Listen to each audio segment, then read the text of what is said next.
gives a fuck back before you're torn apart? Your pact with the devil ain't stronger than the holy arts. And don't be trying to bring that shit in here where we operate the knowledge that inspires your darkest fears. You sit there bragging, wearing some robe you made. What you gonna do? You first pagans can barely throw shade before I come to Hey there, another day, another stream, maybe more. How's everyone? How's everyone's mental health? How is everyone's physical? Do y'all know the PIMS model? They use it in some of my groups for check-ins.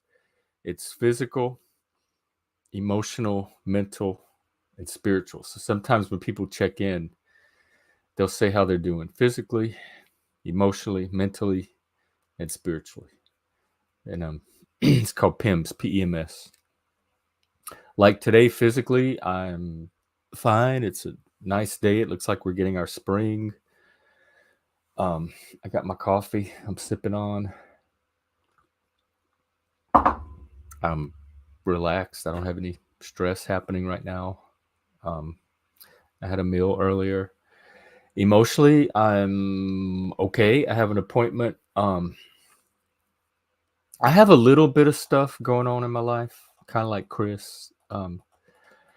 Not as much and not as bad as not to the extent, but it's on the same highway. I'm like on the service road or the merge lane into where he is right now.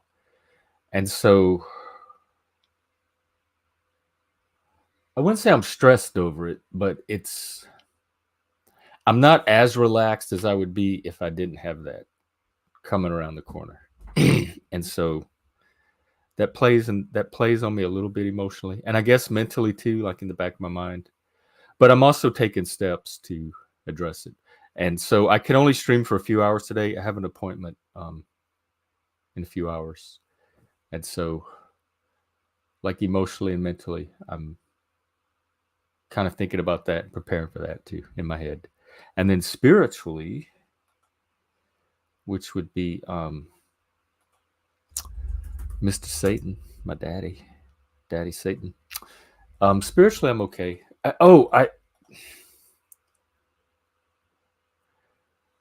Sorry, I'm making a whole bunch of connections at once. There was a few streams where I was trying to determine what spiritual was, like try to figure out what spiritual even meant for me. And then I came across something that I think solved it for me a few weeks ago. And then I don't remember what it was, but I was going to talk about it in relation to the spiritual check-in. But I'll have to find it again. It's somewhere in the attic, tucked away under the dust and the cobwebs. I'll try to dig it out for next time.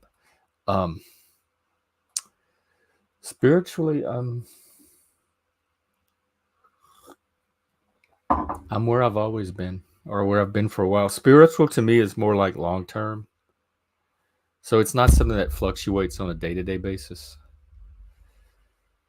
You could say, or I could say if I wanted to, that spiritually when I left. So if you remember the brief timeline, I was in Vegas, I lost my partner, returned to New Orleans for a few years to kind of recover and reintegrate to society. And then from there, met someone here in Seattle and came up here. So you could say that since I left New Orleans, because I was recovering in New Orleans, I had a good job. They liked me there. I was in no danger of getting fired. In fact, I had gotten a raise. I was trying to get promoted. I was doing really well there. I was probably more established than maybe I had ever been. I had an apartment on my own, job, car. I had my outdoor group, my camping group. We were always doing something. That was my meetup group. I had several meetup groups. I had this big circle of friends. I had a network going. And when I left New Orleans, by the time I left, I ended up having to hand the meet-off group to someone else. I think it had over 1,000 members or close to it on I think it broke 1,000 when I first got to Seattle, I checked and it had broken 1,000. So and that's the on paper numbers, but even to the events themselves, I'd say we had a few hundred people that were pretty active in it. So when I gave up the job, gave up the group, gave up the apartment, sold my car, hopped on a plane with a little carry-on, and moved to Seattle, you could say from that point, there was definitely a spiritual something involved, change or shift, particularly with the dude. But from that point forward, you could almost say that I've been stagnating. Like I took a turn that I should never have taken, and I've just been kind of wasting my time and spinning my wheels since. So it's that sense of not being in your purpose, not doing what I'm really supposed to be doing or good at doing or want to be doing or plays to my strengths or has me in that zone. I've just been kind of getting by and treading water up here. And when you do that for that long, you just kind of idle or coast. I think it leads to that sense of stagnation, which if it sets in deeply enough and becomes profound enough, can maybe touch the spiritual. Am I just making shit up? I don't know. That was my spiritual. I was just trying to show the PIMS check-in. So that's an example of the PIMS check-in that you might hear at a group if you go that use it. And even if they don't use it, you could use it yourself as a check-in model or a template if you want. Just wanted to offer it since it's Mental Health Month. And I checked the news, Trump trial, Michael Cohen, Israel Gaza, etc. So that's really it there.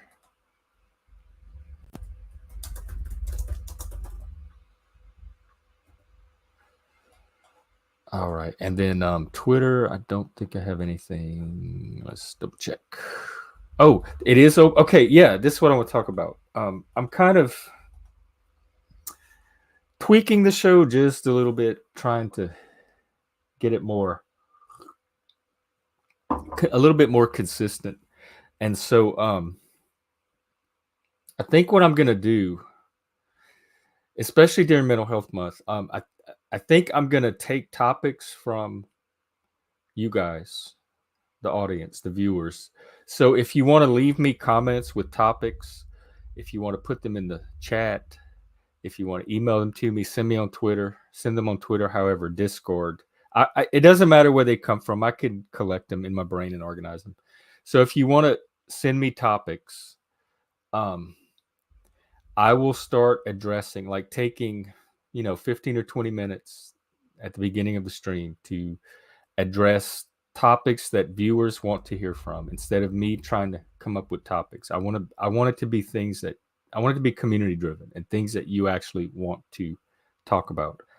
So I'll do topics first at the beginning of the stream, and then and I'm going to prioritize mental health topics, but I'll address any topics you want to send me: political, cultural, philosophical, neurodivergence, which along with mental health, I include neurodivergence because that intersection can be so blurry sometimes anyway. So you can send those kind of topics too, and I'll prioritize those. And then after that, our questions, topics or questions, whatever you want me to talk about. And then after that, and if I don't have a topic from viewers, then I'll try to bring my own topic. So I'll try to have something to do at the top of the hour: an article, a video, a tweet, and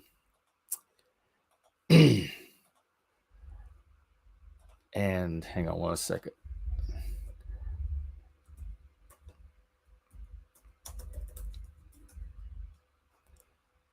And then I'll do the open panel and I'll post the link. In fact, that reminds me, I should post the link. So I won't post the link ahead of time. I'll post it after I've addressed topics, and then I'll turn on the banner and open up the panel, and we'll see if that like gives some stability to the format a little bit.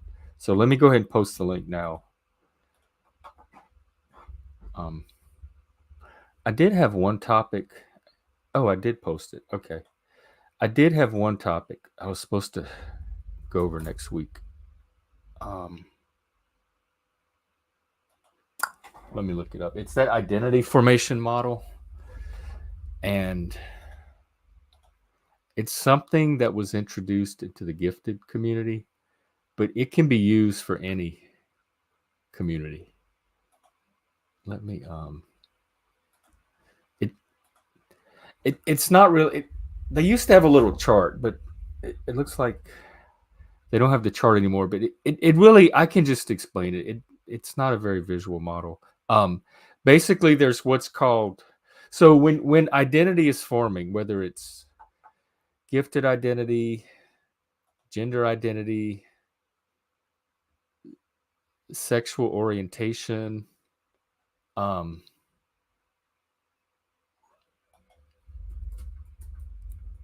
hang on. Again, one man show here, multitasking. Just give me 1 second.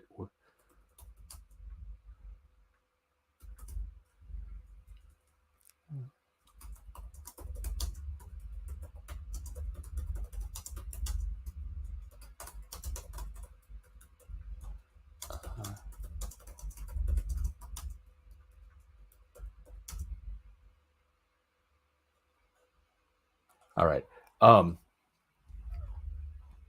Cultural identity, whatever, autism. It starts early. At some point, you become aware of the identity. And then from there, there's a process of how that identity gets socialized or integrated with other, like intersubjectivity with other people's identities. And so gifted identity is a very particular thing because it usually shows up early. If it's not showing up in the home, and this could apply to things like autism or ADHD as well. If it's not showing up or maybe trans, if it's not showing up in the home, oh,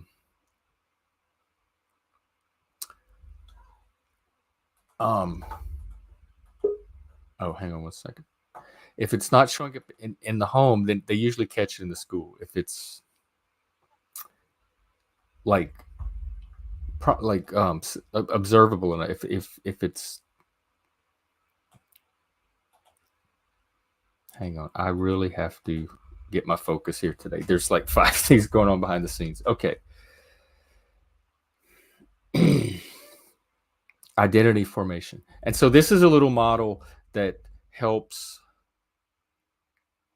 It's easy for me to give the model than to explain what it is. They have what's called 4 constructs, and they represent some of the, I guess, the interactions that shape and influence identity. So it's kind of where your personal identity meets the social sphere or other people. So the first one is validation.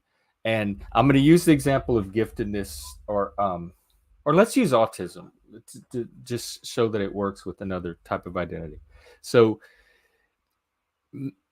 I didn't really, I mean, I guess I did always know I was weird or different. Put it this way, at least since my siblings came along, since I was the older child, I didn't really have a reference point to compare myself to until other kids started to come in the picture. And then I could kind of tell that I was a little bit different from them.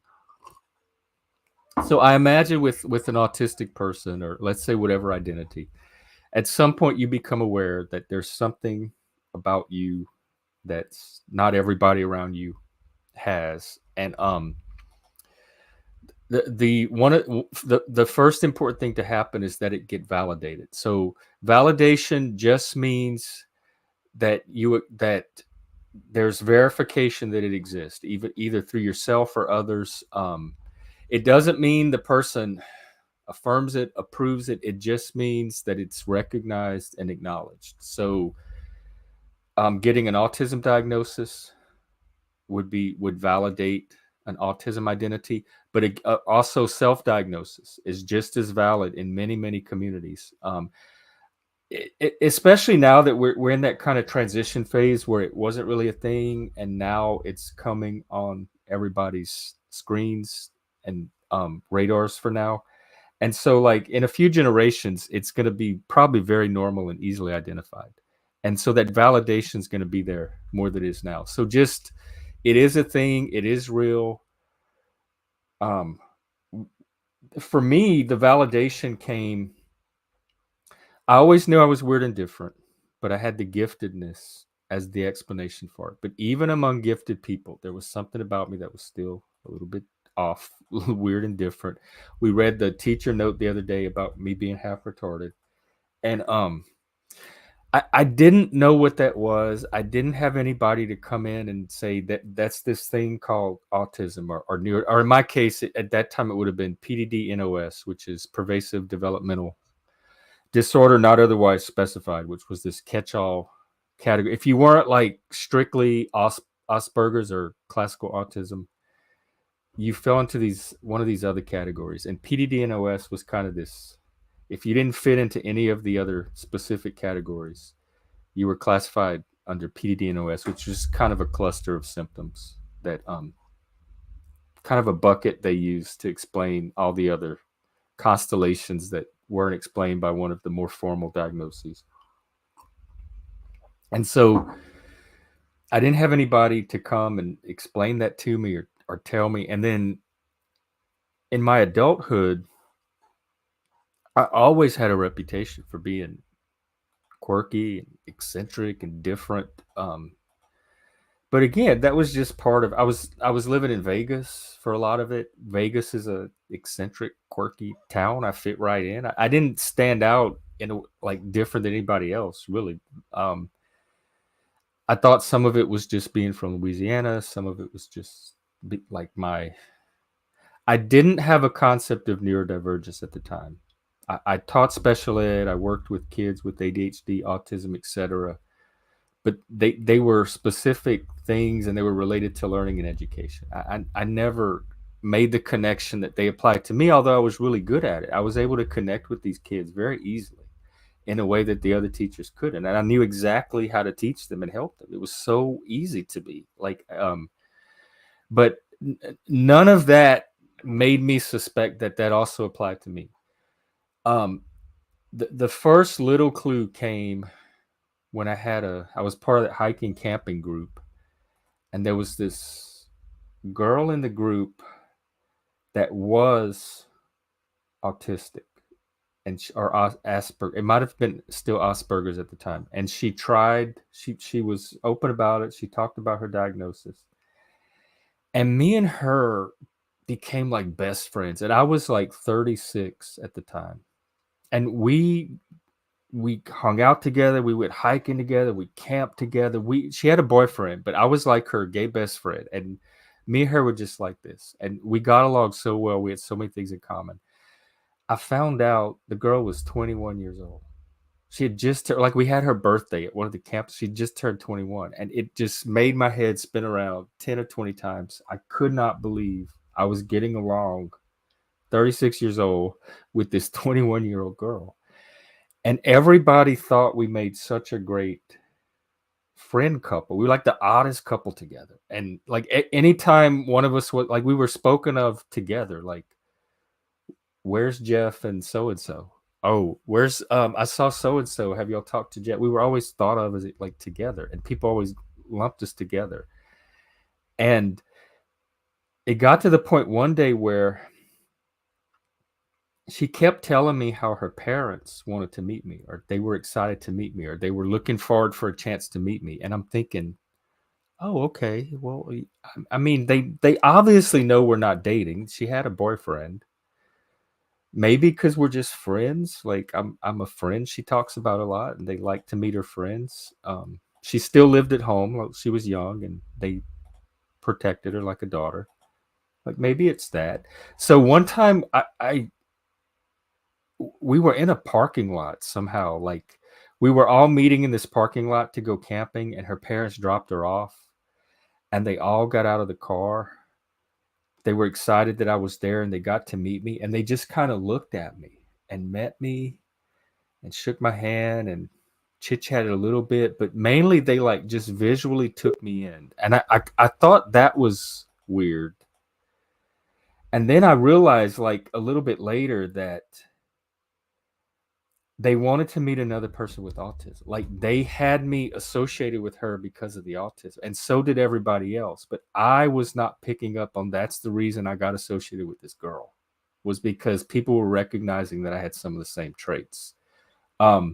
And then the end story of that, because we have a surprise guest backstage, is when I started working in the mental health work, doing the volunteer work, I started talking to other autistic people and recognizing parts of me in them in a way that I didn't with the like a lot of the other people.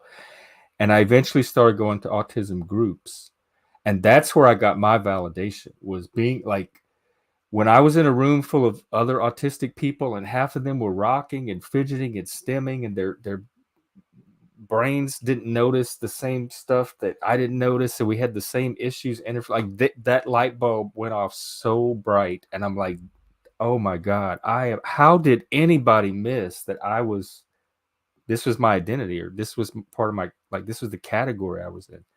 And so you can get validation from a school, a parent, but a clinician, take a test, whatever. You could also get it from yourself. Like, gay people know they're gay. We didn't need, the validation came from, I guess, going to a gay bar and meeting other gay people, and being around other people that shared the same taste or feelings that you did about the same sex. So you can get it from that. You can get it from yourself and from the communities that build up around these different identities. So if you're struggling with awareness of an identity or a new identity to you, and you're not, and you want to try to get validation for it to see if it's an authentic identity, and you can't, there's no formal route to that, go seek out people with that identity. If you think you're gay, go find gay people. If you think you're autistic, go find autistic people. If you think you're trans, go find trans people, etc. That's a starting point for you to potentially begin to get some of that validation and internalize it. And then we'll talk about the next construct in just a second. But today we have special guest. I'm not going to be able to contain myself. I might even have to go off camera. The return of, here it is, folks. Baby Juniper. Juniper. Hi. Juniper. Does she remember me? Can she hear me? No, she was waving at you. She was waving at you before. Juniper. Hey, she heard her head. She's just sitting there. Yeah. For those that don't know, you could go back and watch the streams with me and Chris about a year ago. Juniper was a regular feature of the stream. She was our co-host with Chris. And we watched her grow up. She has hair now. We watched her grow up on YouTube. And she would light up anytime she heard her name. She would do just what she's doing now. She would stare at the screen. Look at Juniper. You getting to see Daddy? Oh, this is just like, I feel like I went a whole year back in time.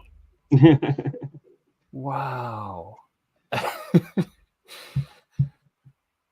It's about my nap time, but we wanted to come say hi to Jeff before we take a nap. So glad. Oh, Juniper, this made my whole week, my month, my whole beginning of the year, my whole first half of the year.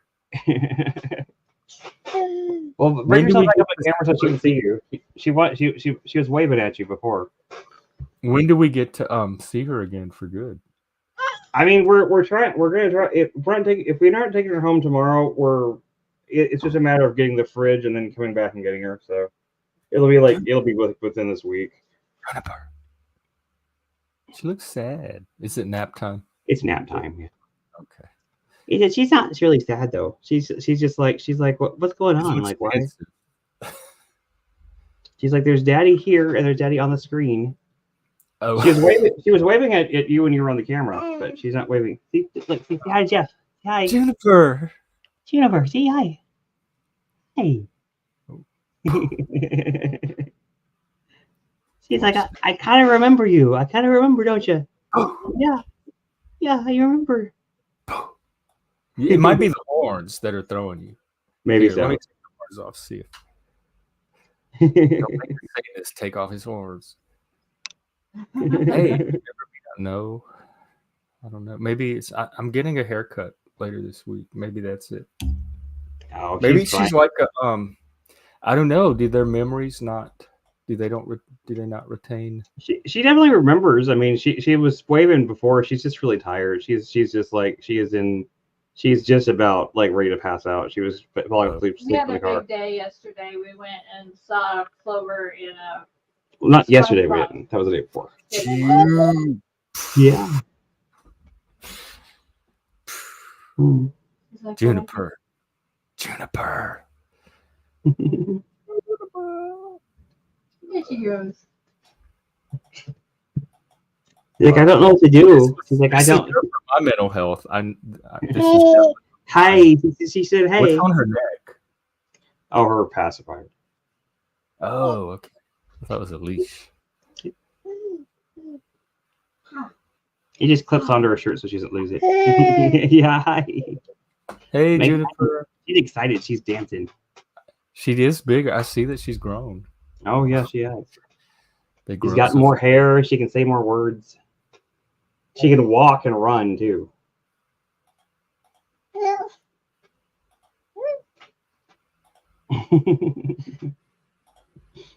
Anyway, how's it going?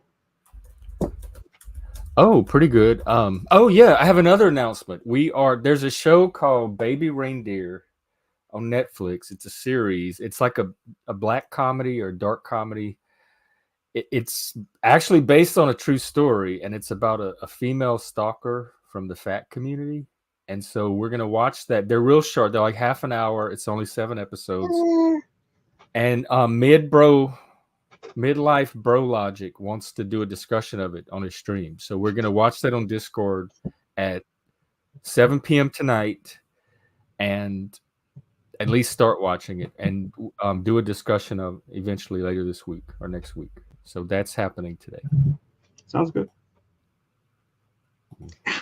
But other than that, Yeah. there's no way to get this at all.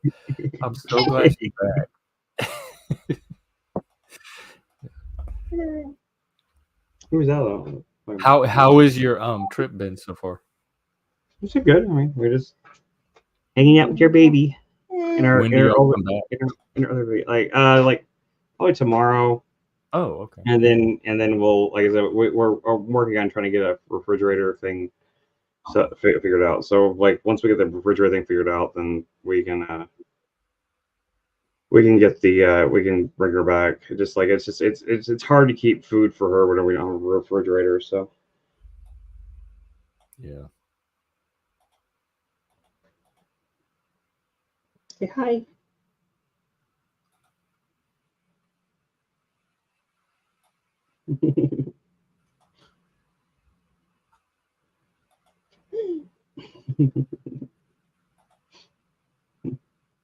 That's her doing that, not me. Anyway, okay, all right. Well, I don't know. Whenever her mama gets back, she'll go take a nap. She wants to push the keys to the keyboard really bad. Oh. She's like, there's buttons on it, and I want to push them. She hurt her head, but when we were going to the Clover show. She fell and hit her head in the parking lot, and it looks really bad. But she didn't seem to notice it. She didn't drive it. I need to put a Band-Aid on it. I've already disinfected it like 8 times. Oh Lord. Well, I mean, it's not like it's that bad. It's just like I'm just paranoid because I can't find a Band-Aid to put on it, and I can't. I know there's one around here somewhere. My mom and dad haven't been around, so I don't know where they keep them out. They're up at the coffee shop all the time. Oh, that's what they are. Well, she was at to close up. She was on to close You up. should go stream from the coffee shop and I was going to, but like they were introduce some guests to the Panelverse. Yeah, that was the idea. I'm second guessing if that's such a great thing anymore. With some of these panels, I think we still have to find the ones worth introducing to. I need to get a hold of the guy that did that that giveaway stream that was going to come on the show. He's supposed to get back to me the other week, and I forgot because I was. Oh yeah, I follow him. I've been watching. He's been streaming. Yeah, yeah. You can message him too. I told him all about you, but it would be nice to find some other mental health streams or neurodivergence. I wonder if Autistic would collaborate and like hook up and form a community. Like get some mental health streams and form a community with them. Yeah. Yeah, that sounds like a great idea. I need to figure out where they are. It's part of the reason I want to do like the open source studio thing, because I feel like a lot of what people need, I think a lot of people like really benefit from outlets, like outlets for creativity and stuff like that, and like they just don't know how to do it. That's what Busker and I were talking about yesterday too. If anyone out there knows any good, like smaller any channels really, but people that would collaborate with us, mental health channels or autism, neurodivergent, ADHD channels, maybe some philosophy channels if they're like cool, not formal academic type, but a little more cool, laid back. We'd like to find other channels to like start forming networks and communities and partnerships with. So if you know of any that you want to suggest, just get them to me, along with any topics that you want to see discussed each day. Okay. Yeah, definitely. I know we got no one in the comments today. What's going on? It's been slow lately. It really has. There's 6 on Twitter, but I can only stream like about another hour because I have a couple of meetings this afternoon, and then we're doing that baby reindeer after that. So today's kind of a busy day, so it might be just as well. You have anything on your mind? Just baby here, baby there. I'm probably gonna go out like that. I gotta get my dad has a drill I can use to get that steering wheel tightened up the rest of the way down. I gotta go out there and do that. But okay. But that's not like a big deal. I mean, it'll literally once I get the screws out of the side and get the cover of it off, it takes like 5 seconds to do. It's not even major. But what? Uh-oh. She dropped her chip, so it's not. Oh, I know what that feels like.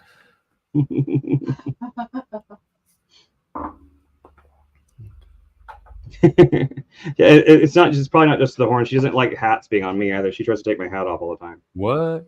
Oh, does she put it on herself?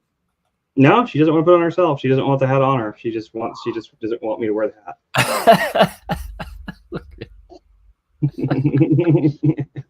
I don't want that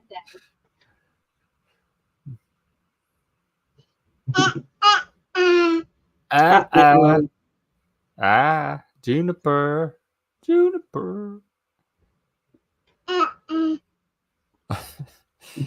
Yeah, she wasn't talking that much last time. What'd she say? Something about Gigi. I don't know. I'm not sure what that means yet. It might be your name. It might be her name. Yeah, it might be. She might be trying to say Juniper. I don't know. Oh, look who we got today. At least I hope it's. Hi, Miss Bex. Well, hello there, gentlemen. Hello. How you doing? Say hi to Bex. Say hi. Hi, Jeff and Chris and Lindsay and who's this little one? Or are we keeping her name? No, Juniper. That's Jennifer. Juniper. She was Juniper Renwillow. She was one of the original Outliers. She was born an outlier. Yeah. Beautiful. Does she have a strawberry mark? No, she bumped her head. Bumped her head. Oh, goodness gracious. My goodness gracious, that happens. Like father. It looks worse than it is. It really looks bad, but like it wasn't like you couldn't even like when she first bumped it, you couldn't even really tell it was there. It just turned real red. It's the bruising. It just bruised badly. She didn't even cry when it happened. Yeah, that head is heavy to keep up on such a little body. We all went through it. Yeah. You know? Yeah. I mean, not saying her head is any different than anyone else's head is what I'm saying. Yeah. You know? Yeah. Yeah. I've got no hair to cover it up yet. Got no hair to cover it up yet. Yeah, I wanted to come up. I may not stay for long today, but I just wanted to come up and say I've been exiled. I've been What's, exiled by the king. I've been exiled by the king. again? You know, Y'all, yeah, we're back. Yeah. We're back. I think this exile might be final. I think he never really trusted me again in the first place, predict Mr. Jeff. You know, I've gotten this much glimpse of the pattern, and I already predicted. you know, but I'll tell you, I've had some great conversations with that man, even if he hasn't had any great ones with me. I think he was just waiting to reveal me all along. So, I mean, yeah, like, you know, caveat emptor. the thing about him is that he's actually delusional. That's the problem. Well, I don't want the stream to be about him. Well, it's about, yeah, we don't need to mental talk. health. Yeah, I just knew, you know, I know that, you know, there may be a little bit of extra attention at times at first when I come back here to say hello without even talking about him. So, do you bring trouble? well, I don't mean to, but at this moment in time, there will be he's been running around the Panelverse, going into all sorts of corners of the Panelverse just to do exposés on the Panelverse. So anyone on the one side or the other, according to him, are all just straight up a scum. So, Demon you know, cockroaches. yeah, cockroaches. Speaking of I went live. exposés, Exactly.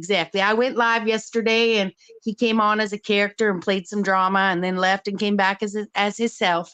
And essentially, all I know is that you know, I could see what was happening. I could see he was ready. He was ready to strike, and I made the mistake. I made some mistakes that might have actually edgelorded him into that kind of what he was going to do anyway. So, well, it's been kind of slow around here, so we could use a little trouble. A little shaking up. Well, yeah, and he's been a little bit obsessed with you, I'd say. He didn't understand. He shows up every day and tries to get on the panel. And he does, your really? show every day too. I gotta give him credit for remarkable persistence. Yeah, I don't have a problem with King Steven yet. I have a problem with Chuck though. So with who? What's wrong with Chuck? Chuck is like the least offensive person. Wait, what? There's drama with Chuck now? I guess this is the drama. Yeah, his gossip is of low quality. He's unintelligent. I find Chuck. That's complete bullshit, dude. He gives very high quality gossip. I get the best gossip from Chuck.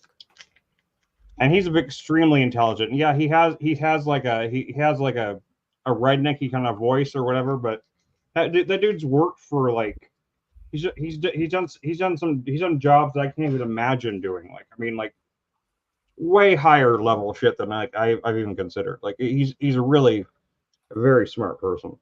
But I really don't care about his accent. I mean, just what did he do? What happened with y'all? But Chuck gossip for me when I checked it, it's just low quality. It's just false. I don't trust what he says. Huh. Well, it just sounds like another day in the Panelverse. Yeah, I personally have never had a problem. I hope you don't mind, Mr. Jeff, that I've decided to make this Miss Becca's avatar. Miss Becca's been around for a while, but she didn't have her own avatar, and it was Miss Beck's avatar when she visited your stream, because that's what she does. But I've decided this is now Miss Becca's avatar. Anyways, I was going to say that Mr. Chuck, I ain't ever had no problem with Mr. Chuck. I find him to be quite interesting. I saw the other day when he hopped up on Mr. Jack Talcott's stream and was having a conversation. Mr. Jack could not hear beyond his hatred for Mr. Chuck. And I don't know. I think, Hank, you might be a little bit affected by that. I don't mean any disrespect, Mr. Hank, at all. I'm probably a lot bit affected by it. Yeah, let's say I'm a lot bit affected by it. Being programmed. Because I'd rather deal in extremes and maybe even absolutes, like I said, even though I'm all gray. Like a Discordian. I like living in the contradictions. But do you think by any chance that your affiliation with Mr. Jack has to do with your rebellion against Mr. Paul?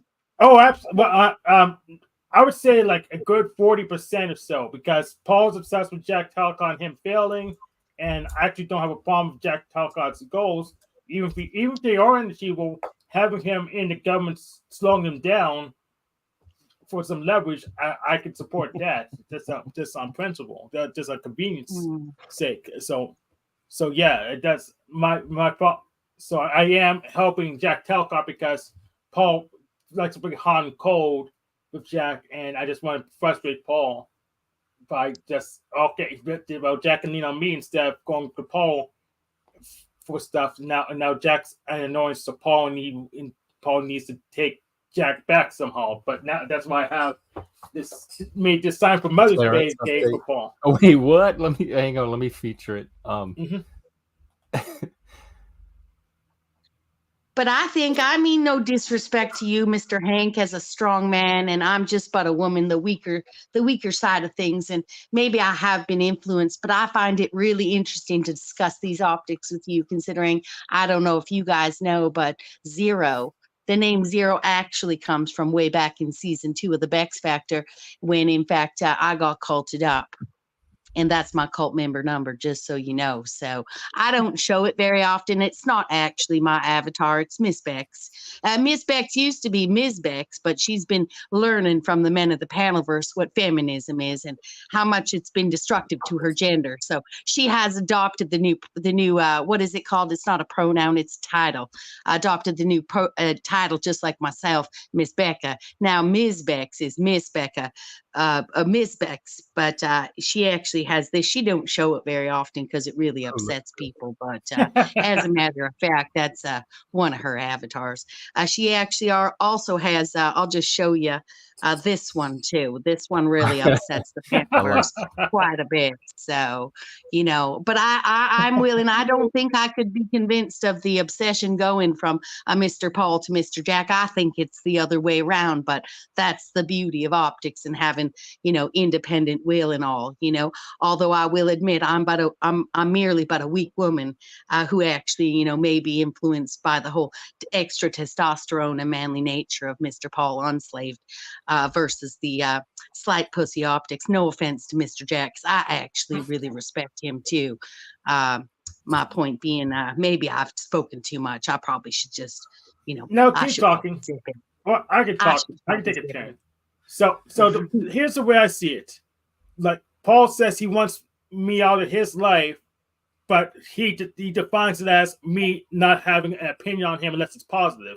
But my opinion belongs to me. So if he doesn't like it, that's kind of his problem, not mine. He can have you out of it. He don't have to watch any panel you're on. Poof, you're out of his life. Yeah, but he insists on watching Jack's panels all the time, even when I'm on them. And I said, that's well, what he does. you can just turn them off. If that's a problem, you turn them off. And he has no control over himself. Yeah, it seems like a compulsion. I see that a lot on here with several people. Oh, Frank thinks you're one of them. Oh, wow.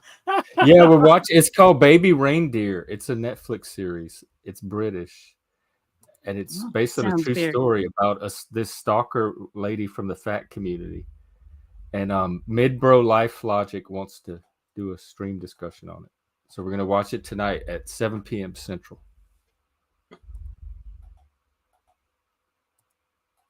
Excellent. I will be there. I don't mean to tip my bed. I appreciate that you might publicly discuss the fact that there's a Discord stream. I think Chris has a role for you in his script. I think Miss Becca, he has a role for Miss Becca in his script. I was doing her the other day. Well, I love performing, I tell you, even more than Miss Becca. Even more than Miss Bex. She likes to get a little too much in her head and study things and come up with theories and do all of those things that are supposed to be up to the men to do. But as a matter of fact, I don't mean to express myself as an old-fashioned person. I don't want to disrespect Miss Lib or anyone like that, by actually expressing my nature as a conservative woman who would like to see us. You don't have to worry about that. Lib is traditional way. Lib is apparently quit, so. Wait, he quit? Oh my goodness! Oh yeah, you were gonna update me. Yeah, that was pretty much. Well, what has Lib quit exactly? Let's try to talk soon. He didn't. He said he's not leaving the Discord, but he's not coming back on the show anymore. Oh, okay. My goodness, what happened? I don't know what happened. I know some people are intimidated by that. By the king and his scrutiny. Oh, hey, you. Oh, I see his new show. It says from King Stephen, why are so many people down with Bexl? BEXXXL. That's because this weekend we were working on extra pancakes so we could get the extra XL in the extra L. Well, and I know that some people actually are. My theory is some people actually might watch a little. I don't mean to be judgmental, but it might be an influence of pornography. To be honest, you see, the King himself did put Miss Beck's face on a male, an overweight male wrestling body, and that's the only body that anyone's ever seen Beck's face attached to. And I tell you, I think people think that that's what Beck's actually looks like because they've been, living in the pixelated world in their real life for too long. So, it's fine. He was not the first to assume that Miss Beck's was 350 or 500 pounds. The Rebecca Labar started by Lurkin McJurkin also, But, also honey, tried to say that's that pure narrative. muscle. That's pure muscle. I have to correct. All that is pure muscle. Exactly. And I say it doesn't really matter. We're not here to judge each other's bodies. And when someone out there is obsessed with someone else's body, size of cavity, size of phallus, shape of phallus, all of that stuff, it only reflects on them, not on the person they're stating those things about, in my opinion. No, I agree. I'm with just that. a woman. I agree with that completely. I can't think of anything that will lower my opinion of someone faster than someone going like into like it's like base ass like ad hominem attacks that like aren't even like they're not even trying to be clever or funny. If you want to be clever or funny about it, I'm all for it. But like if you're I mean, to be fair, Chris, right now fat, your chin is kind of looking like my balls. It's a little hairy. Could use a little trimming. I like to keep it all. You also talking about Chuck? No, it was a bad joke. He was talking about not making a funny joke. Oh, never mind. Sorry, I was distracted by I was thinking a lot of people. Sorry, Chris. I thought you would get it. I did sort of, but it just I had my mind thinking about something else. So yeah, we're all not thinking about the show here. I was trying to entertain, but I'll get back to being empathetic, folks. No. Well, yeah, I'll go back. I'd like to say you one thing, and then we can get bud. back to sympathy, compassion, and empathy, and all of the like. I'd just like to say that I've heard a lot of talk about cavernous vaginas, smelly vaginas. Not here so much, Mr. Jeff. I apologize. Large phalluses, men, mountain men, all that kind of stuff. But now that you bring up gonads and testicular manscaping and such, I was thinking they get they don't get enough attention out here in the panelverse. The testicles of men. Yes, mine doesn't. I know. I agree. But I see by the silence, we're still not quite there yet. That's fine. It's not my place, okay, to be bringing up men's testicles. No. No, I'm sorry. I was like making comments too. I'm getting like my distractions getting like bad. Who's Chris? Are you referring to me when you got Chris Christie? Is that like no, Chris Christie, the governor of New Jersey? I know, but he specifically spelled it Shristy. I don't know if it's intentional or not because C and S aren't that close to each other on the keyboard. So isn't it like it's probably a typo. I mean, it is midlife, bro. You think? Okay. Yeah, it's Mr. No Logic. Yes, he probably typoed. You know what I like about midlife? He really wants us to be at our best. You know what I mean? He looks at himself in the mirror. He sees how he's not his best. And so he walks around telling everybody else that they're just not there yet. And so I like that about him. I like it. He's honest. Just another Tuesday. And I think the drama's back, Auntie. Bex and Hank showed up, and then MoOse came in for the coup de grace. Yeah.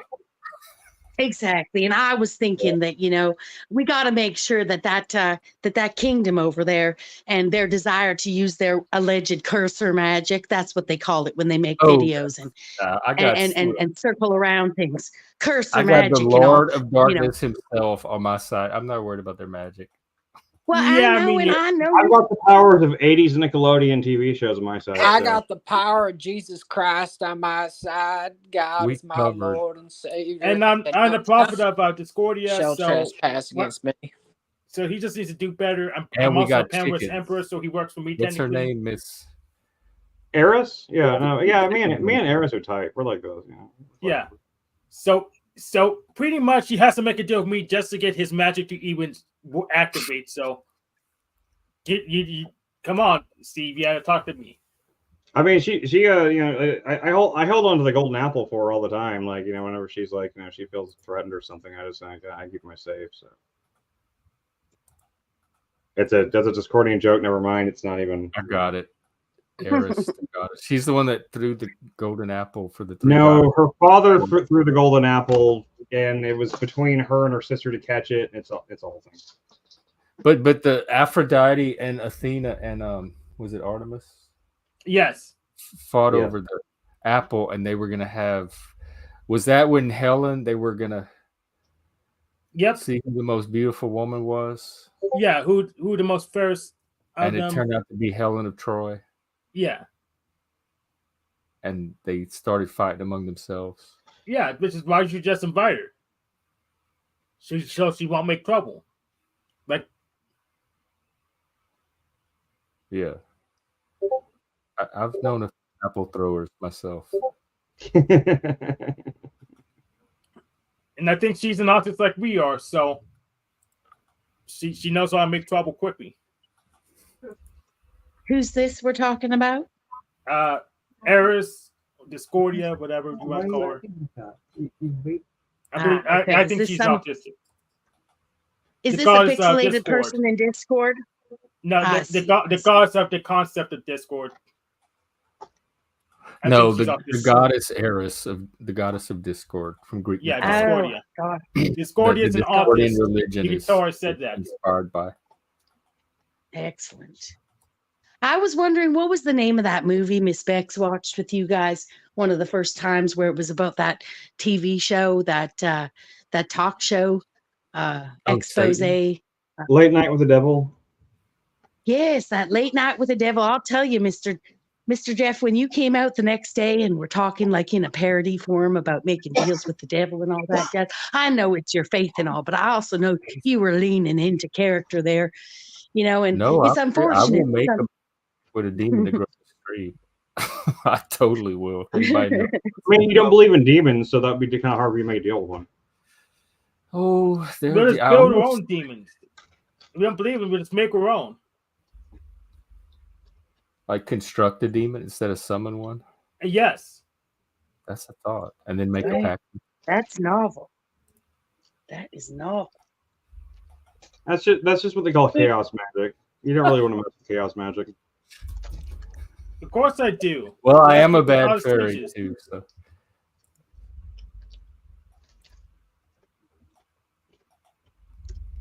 Well, okay, then I'll stop my little bit there, right there. It's fine. I like the idea of constructing a demon.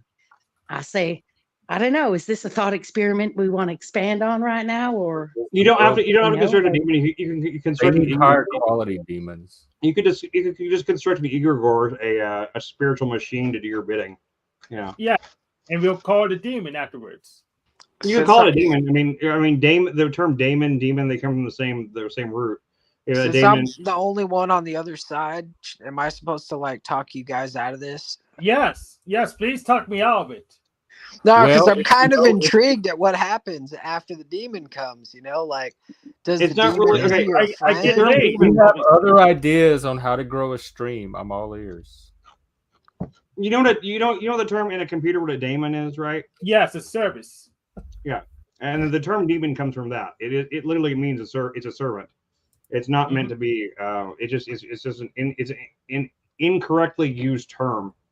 So, what kind of demon are you trying to summon? Some kind of succubus demon, or I was gonna make Construct- a deal with the demon to grow the stream, like a pact. Sell whatever. But I part think of we my could soul is construct still left. one. I was wondering there's if really no maybe reason to sell your name one if you construct one. You just own it. Yeah, we can write one in Python probably. Well, Yeah. Will we be able to construct one that has the ability to grow our stream? Like, can we give it that power, or do we have to use an existing demon that has the power to do? That's what I keep telling you. The succubus. I mean, I'm telling you, algorithms are Is that basically. we're back to boobs? We need boobs and a harem. Yeah, tits and ass. Tits and ass sell everything. Look at every single like movie or whatever that's Beck was successful our has boobs tits and girl, ass. and she dropped. Hey, Bex, she you know the anyone boobs. with She tits dropped and both or of them, ass? both balls. Or camera? The what? Hank, Bex, do you have a camera? Yeah, she does. I mean, she's been camera. I have a camera, but I don't have an appropriate brazier yet, to be honest. Oh, damn it. That's Okay. the main Do we need reason I to haven't. do we need to start a GoFundMe to get Miss Becca a appropriate brazier? Oh my Yeah, goodness. I'll send out. Why would we do that? Braziers cause cancer. Sorry, Hank. So, Sorry, I'm not a doctor. I didn't mean to say Auntie's that. right. Auntie, the voice of sanity and reason. And yes, Auntie, you're right. You're the little like wise person on my shoulder. Yeah. But we have to do something to get the stream going. And I was willing. I was so inspired. Once again, but she's already demons already exist. You can construct your own daemon as a egregore, and then you just give it. Talk to me about that, like creating an egregore instead of or egregores like the modern demons. Demons are passe. No, the term egregore is older than demon. It's very similar to. That's also the root term golem. Like in Jewish mythology, they could create golems. It's a non-physical entity or thought form. I bet I could construct a thought form. Yeah. That arises. Oh, it has to arise from the collective thoughts and emotions of a group. It can't be constructed. Well, that's what Wikipedia is saying, but that's not. Well, it depends how powerful you are. I could construct one on my own because I'm just really powerful. Well, can you construct one to help the stream grow? I have like a super segue real quick. I have a necessary need for takeout. What kind of service do you guys use? Do you guys use DoorDash or do you use Uber Eats? DoorDash. I use whichever one I have coupons to get free food from. Now, how do you get these coupons? I like coupons. Just look around. I mean, look around like DoorDash, like Uber Eats, or like some promo codes online. Sometimes you can. So I'm supposed to like go over to the neighbor's house and knock on his door and be like, "Hey, bro, you got a DoorDash code? I'm trying to get a cheeseburger now." Yes, just look on Google. Just look on Google at each of the major sites and see if they have any free site. Like when you sign up, you can a lot of times get. Or does anyone out there have a DoorDash code for MoOse? I don't have one anymore. I've used a line. Let me see if I have a DoorDash account. Can you give away codes? I haven't used it. I don't think you can. Oh, it's not hard. It's not hard for him just to open a DoorDash account. That's like 2 seconds, and usually if you start it with a promo. It also depends on what's in your area. I used DoorDash because it was what was popular in my area, but it may not be. Postmates and Uber Eats the same thing now, I think. So there's Grubhub. Grubhub is owned by something else now too. Our standards are high. They're just like deliver the food, and they all have the same restaurants on them. But usually if you just look around, if you find a sign up code, you can find a sign up code that'll give you like 25 up to $25 off of a meal, and it doesn't matter if the meal is under $25, you just get it for free. Oh right, if you create a new DoorDash account, if you don't have one already, you'll get all these bonus promotion like free delivery or a certain amount off your food. Yeah.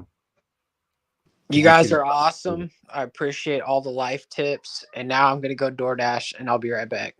Okay. Let's see how it goes. Hank, what are you want me to show? Oh, that's just more information on egregores for you. Oh, okay. Let's take a look. Ooh, it's hard to. Yeah, let me blow it up. Can you read that? Yeah, kind of. A good example of such is someone says a project has taken that. That's what I want this to do. I want it to become eager. I want this community to create something that's bigger than any one person. The spirit of a thing.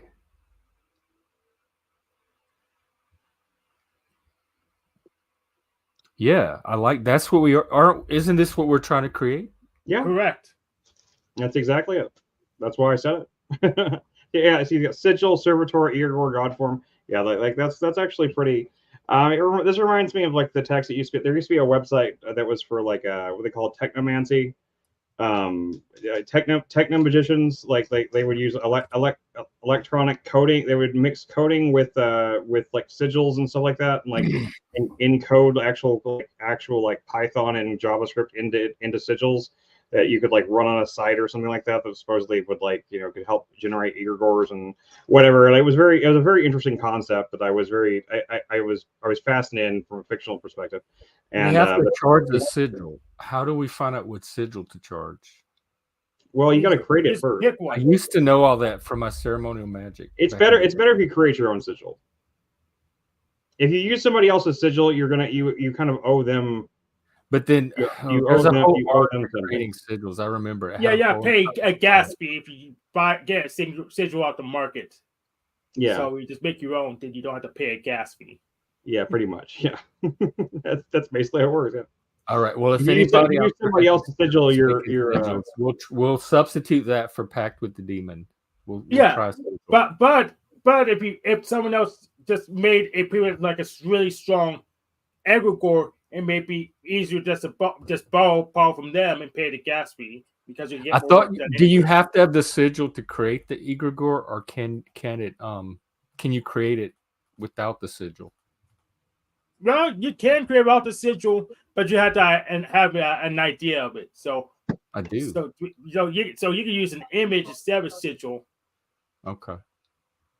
Yeah, you need the sigil. The sigil is both its name and it's kind of like it's kind of like its encryption key, right? If you have the sigil, you have the encryption in order to control it, which is why I say like computers and like these old concepts of magic are actually very similar. They all kind of like the way computers work now is very similar to the way they used to think of magic was working back in the old days. Algorithms and stuff like that seem to work very similar to the way that that people used to envision egregores and things. Well, we need to get the algorithm to work for us. The sigil's just a name. The sigil's just a name. You could just use it. You use it in English, the same name or something like that. So it's just a name. It's not the encryption or anything. It's basically an emoji, essentially. Yes, yes, an emoji for a thing. So, but it's a name. But it works like a key. The sigil works like a key to the back door. Yeah, and that services the value for the key, like running a command. Yeah. I fucked around with this stuff for a long time. Me too. I can't say it ever really brought much of I ever saw anything from it, but it was interesting to fuck with. But. Well, I could say it brought much for me. I mean, I'm still using Linux. I have a bunch of stat bonuses right now that's active, and so it's been me a bunch of stuff. I was always trying to create like small machine like thought forms that would like draw like positive energy or draw like but you have to be really specific with the kind of energy you want to draw, and it's really difficult to keep, and you have to keep concentrating on it and keep like kind of charging it with your energy. It's really easier just to ask God to do it for you. Yeah, but if God didn't feel like it, then it won't get done that way. I'm very good at concentrating. It depends on what kind of terms you are on with God, I guess. I'm in mid terms with God, so that's why I don't go to Him all that often. Hey, with God, He just some things, some projects which have similar goals, so we'll work together on the being atheists and stuff. But most of the time, it's just the other panel would hop onto. Just I'm here for that thing. Well, I'm working on my wizard beard, so as eventually I'm gonna get this thing to like proper wizard length. It'll help. I'm sure that'll help a lot. It's a joke. You think it's gonna help the strength? I don't know. Chesty's helped your frame. Anyway. Oh man.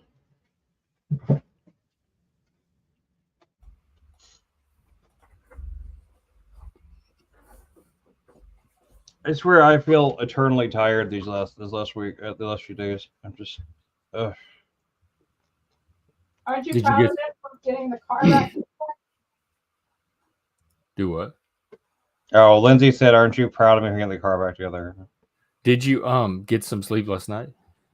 Yeah, sort of. I don't sleep very well in this bed though. It's really it hurts my back, but it is what it is.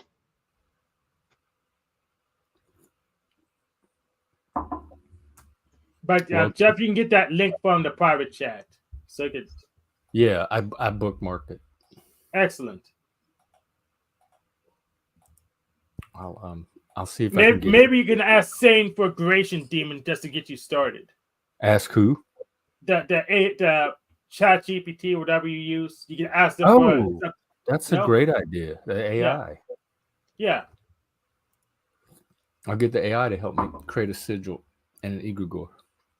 Get this. I thing- would start to Yeah, flow in that. yeah. Have you ask the AI for a Goretic Demon for growing your channel. That's probably more your speed. For what? Ask it for what?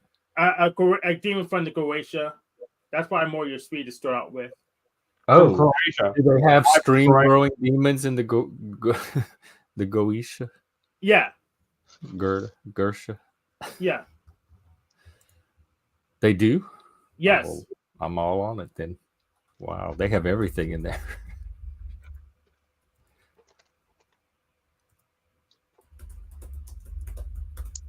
Well, I won't get into my abstract theories about the relationship between sort of demonology and the potential code that exists in our DNA, because I know, like, we Why like to not? keep it to facts over here. No, But I was talk about it. thinking that. Yeah, I got like half an hour.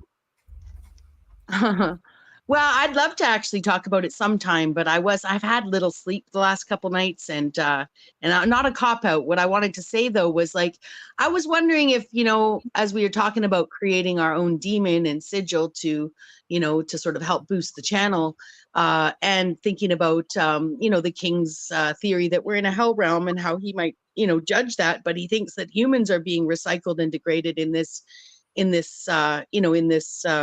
matrix, in this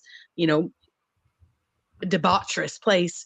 What if demons have also been corrupted, and the idea of creating a benevolent demon, believing in the best of something that also can also support those major tenets of Satanism, which aren't actually like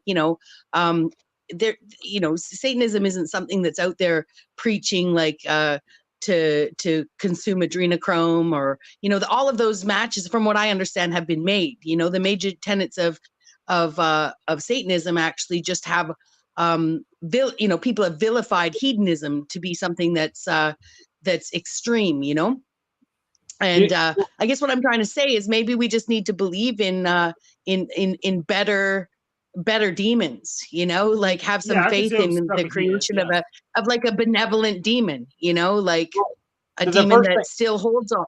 Yeah. The first thing is like you don't really want to create a full daemon or an intelligent egregore. You want to create something that's closer to a servitor, or like a spiritual machine. You want to create something that's very simple, that has one function, that exists to do that one function, that it exists to draw energy or like attention to something. It exists to. It's like a plant. You plant your spiritual garden, and it just like it draws like energy towards you or something like that. That's the best possible way, because then it can't like grow, create, it become self-aware and self-conscious, and then turn against you. Yeah, So- but then I have to know how to control that energy, and I'd rather have something that's kind of smart, so I don't have to. Well, worry you about moving can also each create and a every bit of stuff around. you can also create a servitor that controls that energy, and you could also probably ask like a more angelic side entity to do it as well. They are also considered servants and messengers. So, But that's why I just go for like a Roman god instead, because they have the intelligence to actually do stuff and actually assist with things. So I don't have to do it all manually. so you're saying like that what's holding you back is laziness then? No, it's just I'm There's a probably a demon busy for guy.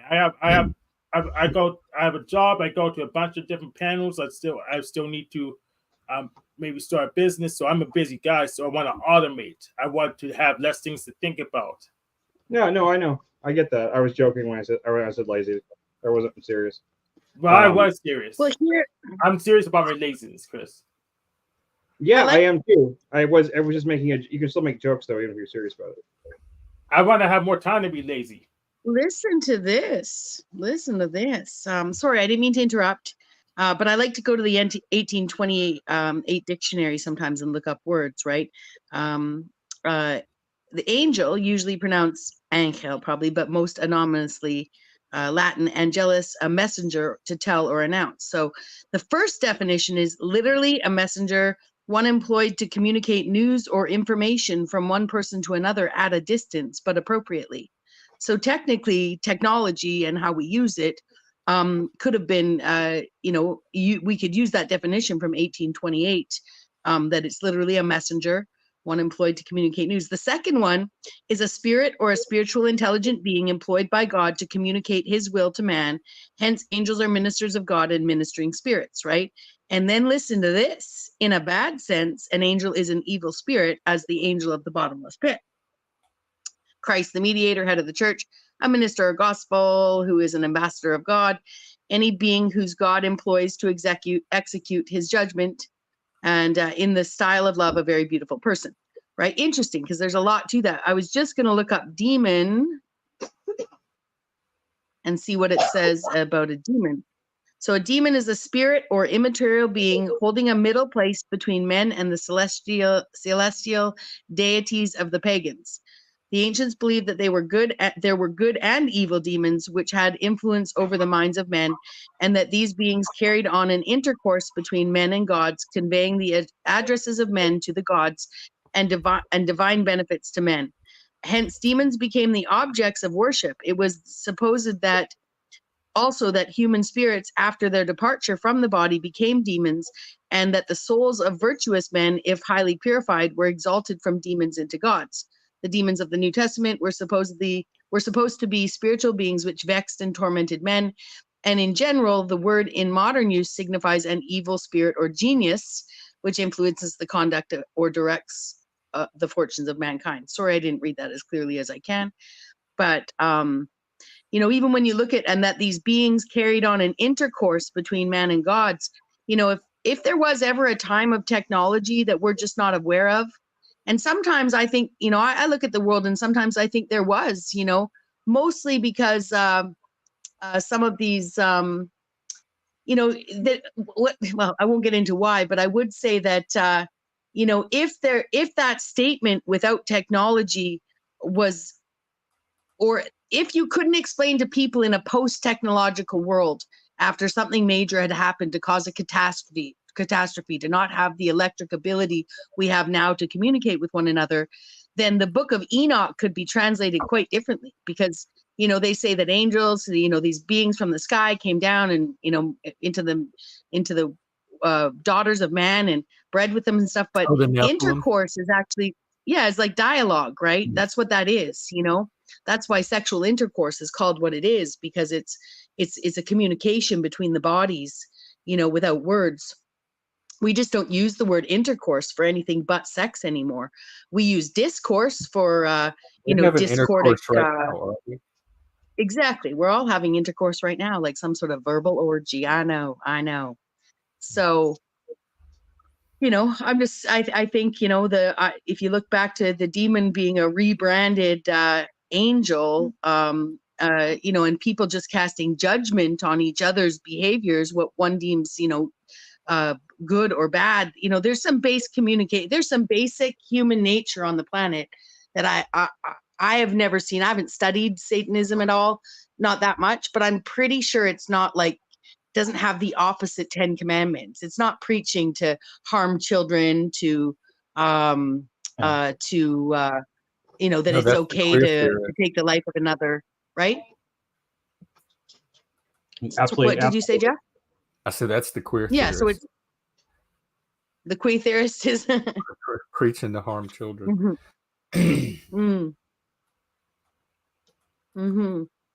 But yeah, I guess I'm someone who likes thought experiments.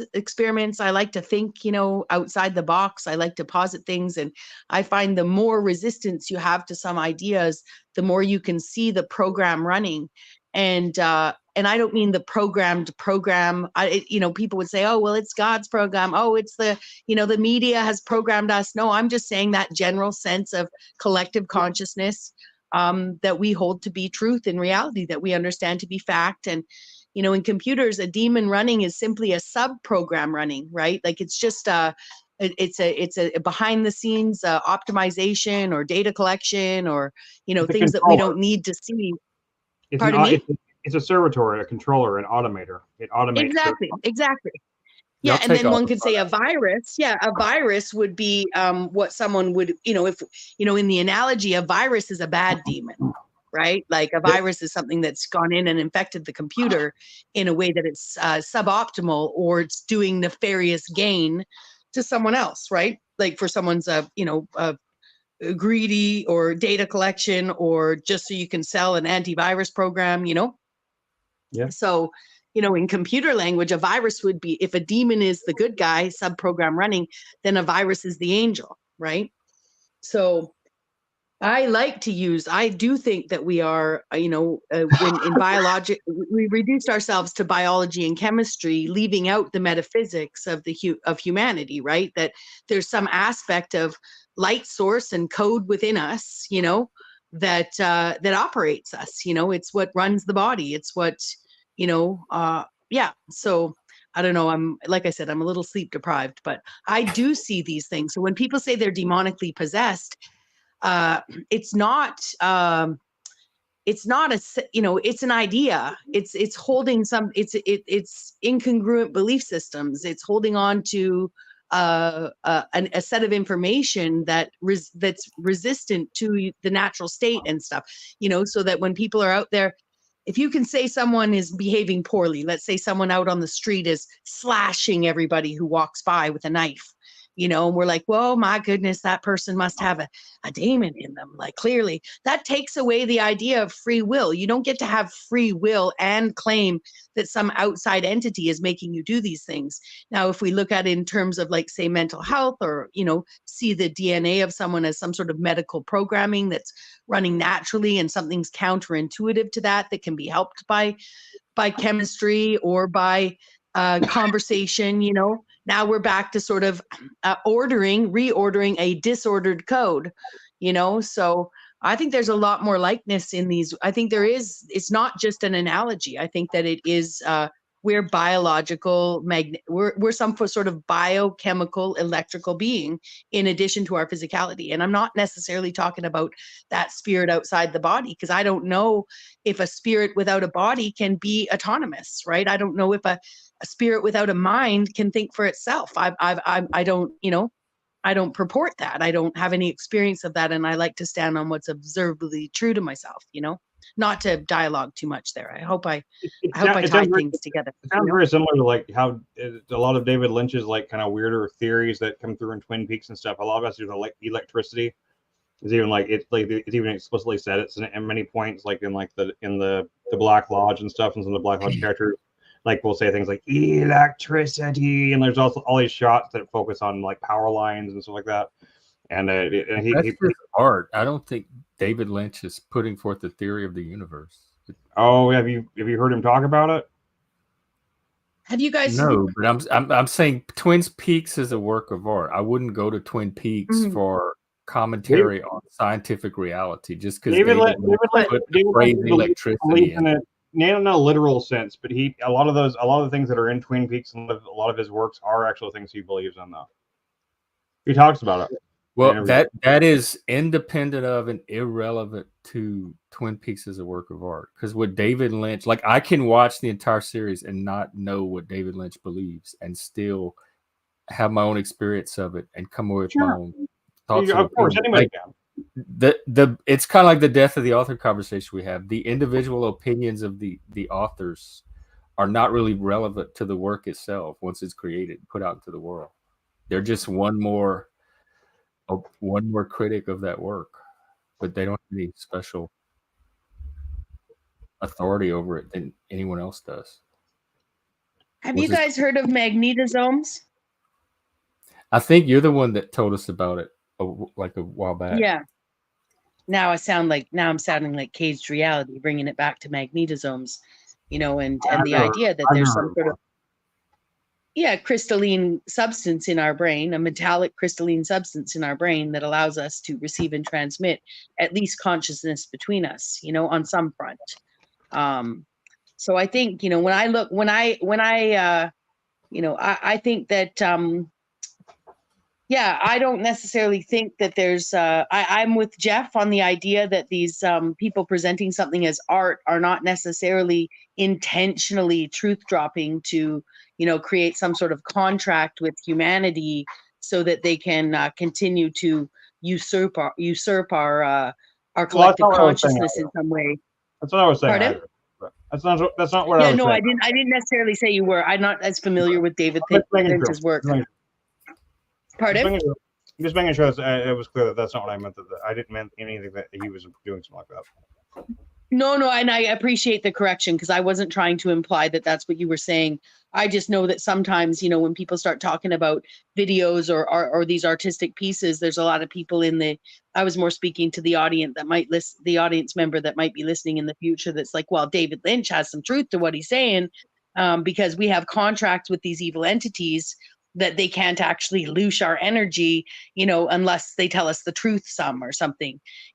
I think that actually humanity has inherent in their DNA the inability to be completely corrupted with misinformation. And that, we all know to sell a lie. If I wanted to lie to you guys, the best way to lie to you guys is to sow some truth into that lie, or else you might see right through it. So I think that it's I think that that part of that is not even so. Sometimes people intentionally do that when they disseminate information in the world to their, to their capital, to their to a gain of commerce, a gain of power, But I think also we don't necessarily know who we are, where we came from, what the fuck is going on here. We just know we're alive, right? So I think that inherent in trying to fill in the gaps of what we don't know, we sow a story and share what we do know. And then people think that there's secrets being held when really it's like, I don't believe the people at the top have answers. I don't believe that they that they're. I don't know who these are. You talking about who are these people at the top? The heads of states? Exactly, like corporations. Yeah, I know.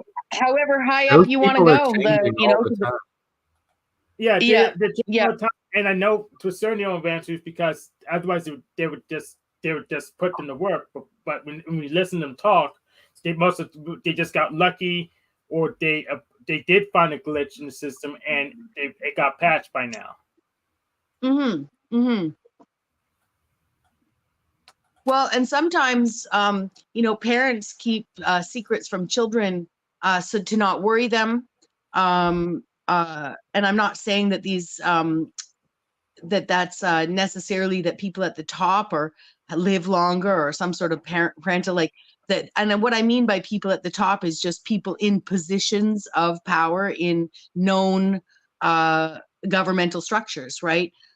There's a lot of people on YouTube tend to think that, everybody's in the know of something and we're purposely being oppressed and this and that. I don't necessarily believe that. And I think that if there were different aspects of, like, for instance, let's say we actually started in a post-technological world, and there had been technology at some point in the past for some of our ancestors, then if you just look at the way people responded to the War of the Worlds on the radio and how they overreacted, you look at how the way information in a more segregated world had people believing China was bad and America was good. There was a point in time where you couldn't have sold a good from China to a North American without them thinking post-war it was some sort of corruption, some sort of infiltration, some sort of spyware.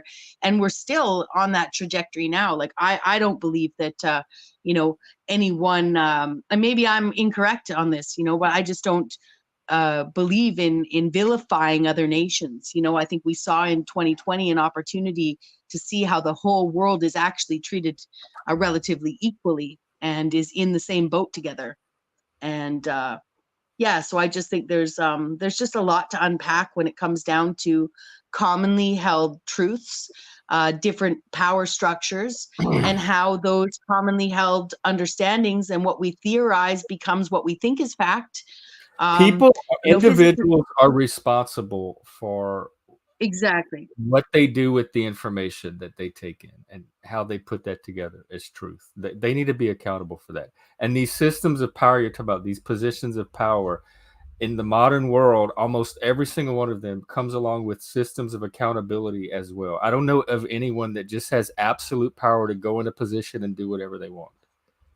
Yeah, the system of accountability exists, but can anyone actually use them? Yeah, it gets used all the time. It may not be perfect. There's no one like there are very few tyrants. There may be like tyrants in a workplace, like a department might have a supervisor who's a tyrant, but it's very difficult now for tyrants to even do everything. But let's be honest, the only way to use most of them is just to literally just walk away. Yeah, go somewhere else where you're ruled by someone else.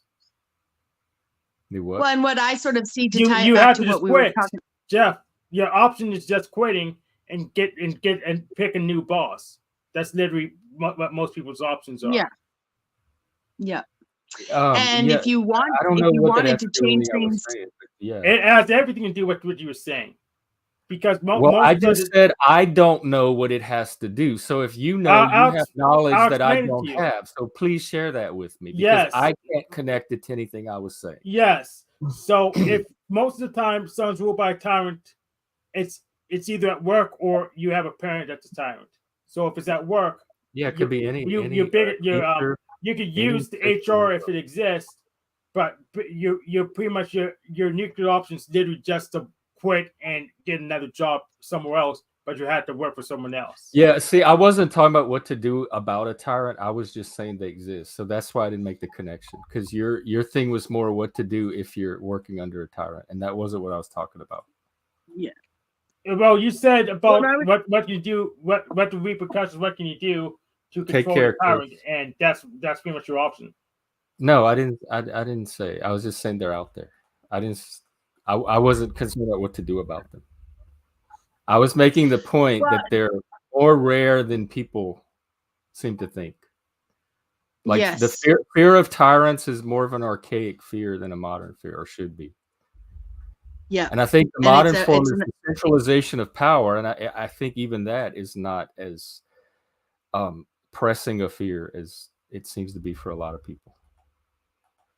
Yes. Well, I was going to say categorical imperative, so I never use should. The what? What'd you say? I was going to say like should. These. You go, Bex. Well, I was just going to say that what I hear Jeff describing things as is that at the top we have a bunch of servitors, human being servitors, and the group of them are an egregore. If the group of them act as an egregore. No, in fact, I was drawing an analogy. I don't think there's any kind of unity at the top that an egregore would imply. Okay, so each person serving the role that they're playing, their job in a governmental structure, has been is just doing their job. And in essence, if there was one person there acting as a tyrant, ideally that's a small voice to the collective people that are voting to in boardrooms and in governmental structures to affect change. Is that what I hear there? And that's why there's I think I lost what we were talking about. I'm not sure. Well, I guess what we were talking about, how I'm trying to tie it back, is that fear of the tyrant having ultimate control. There are people that fear power more than I do, and I wonder if that comes from a sense of inner disempowerment. Like they're more sensitive to power because they feel less powerful inside. I'm not as worried about power because I also I have my own sense of my own power that I can use to counter power, so I have less fear of it or see it as less of a threat because same here. I know my own power as well. Yeah. Yes. Yeah. So I wonder if it's a function of their own sense of empowerment more than it's about anything going on in the outside world.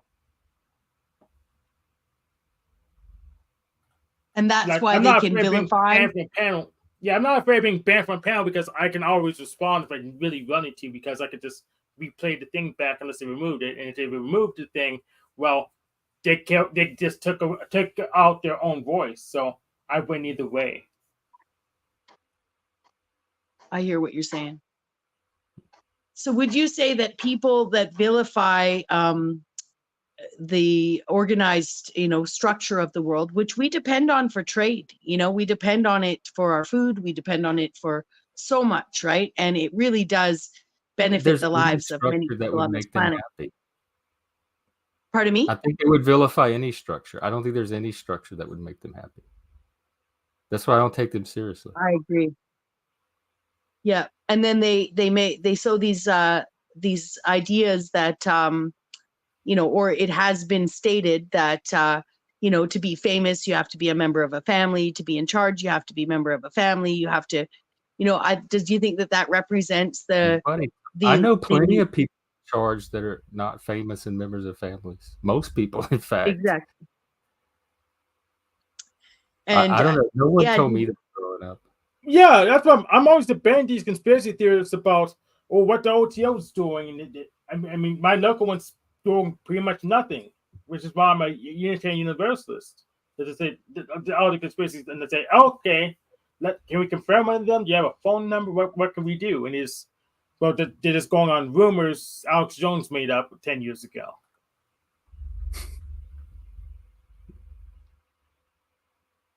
Well, I think that's a good place to wrap, because I have a thanks for having me coming up. I appreciate having me up, and I hope I didn't sow confusion in any way, shape, or form. No, at the end there, enjoying your conversation. I really value you standing on I really value you standing on known things. I think anyone out there who thinks that they know the truth that's the opposite of what we've been told should take the exercise of listening to people like yourself, because they'll either disprove what's going on for them, or if they're correct, they should only be able to see the holes in the things you say. And you've been a big part of helping me wake up from a level of conspiracy theorists that was sort of almost like a counter program, almost like a demonic program running, if we were going to liken it to some of the things that I tried to put out here. So I appreciate your voice and your stoicism. And I'll say, what is it? Hail good Satan. old-fashioned Aristotelian empiricism. It's as simple as that, and rationalism.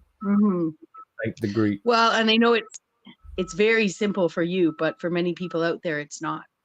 So thanks, Jeff. Yeah, thank you for being you and for having this platform, for having me up. Thanks to the audience, and I'll see you later. Watching. We'll be in the Discord tonight. Baby Reindeer, 7 p.m. Central. Join us there. Excellent. And then we'll discuss it on the stream. Take care. Daniel Barry, good to see you. We're just about wrapping up. Today's a busy day. I have meetings and stuff after this, so I gotta get ready for that. When to pretend. Well, I mean, if you're pretending to be in control, then to me, you already know you're not in control, and that you have to pretend to be. So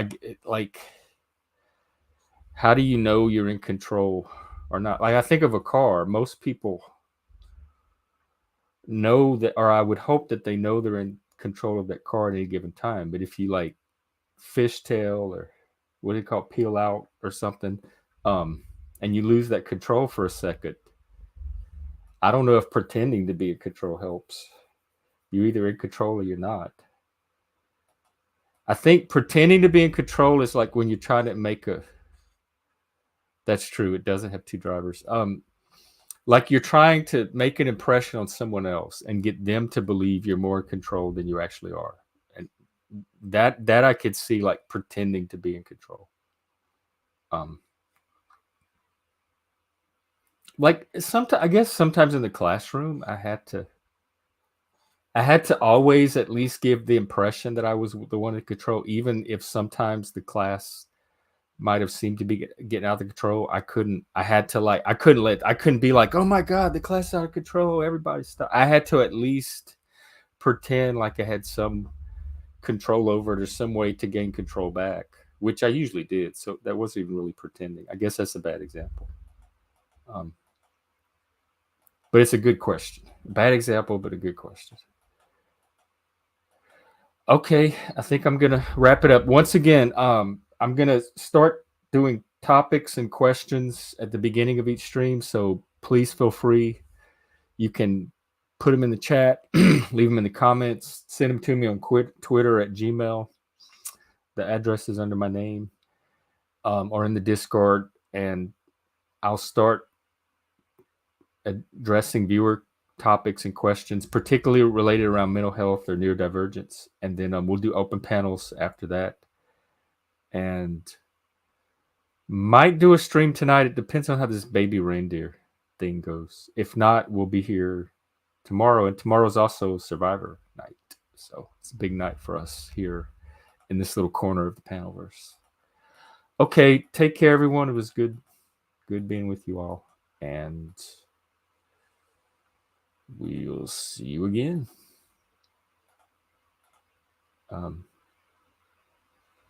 Let me get my technology going here. Hang on. Before I come to cunt you down in silence, here's a quick lesson in the spiritual science. You see, robe is to bath as bath is to water. So if water is to wine, is how fucking drunk are you? Just a wannabe wizard looking for a fight, but your wand is just a stick that you